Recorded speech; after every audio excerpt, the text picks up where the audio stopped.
2 కప్పుల బాదం పిండి, 2 పావులు గోధుమ పిండి,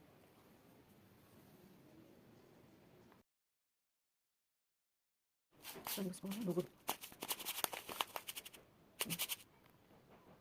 1 పావు శనగపిండి, కారం తగినంత, జీలకర్ర తగినంత, వాము కొద్దిగా, ఉప్పు తగినంత, హీట్ చేసిన ఆయిల్ తగినంత.